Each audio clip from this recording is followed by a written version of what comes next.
Welcome to Blizzard Fire. We hope this video helps fire up your solution.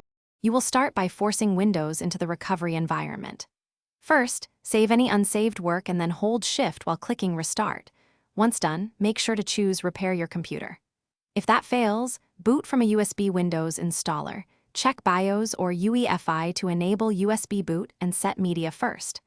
After the installer loads, select your language, then click Repair Your Computer and choose Troubleshoot. This immediately places you into WinRe, so you can run repair tools. Once in WinRe, navigate to Troubleshoot and then Advanced Options. These choices control how you fix the system. Use Startup Repair first for boot failures because it auto-fixes file and configuration errors. If the problem began after an update or install, choose System Restore to roll back to a restore point. Use System Image Recovery only if you have a complete backup. If you need precision, open Command Prompt to run chkdsk, sfc/scano, or bcd boot manually. After running repairs, apply changes and choose Continue to Restart into Windows.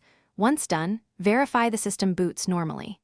If problems persist, go back to Startup Settings and enable Safe Mode to remove drivers or updates that cause failures. Make sure to back up critical files before using Reset This PC or performing a clean install, because those options can erase data. Troubleshooting tip. If WinRe won't load, create a new USB installer on a different machine and test hardware, like RAM and storage, to rule out devices.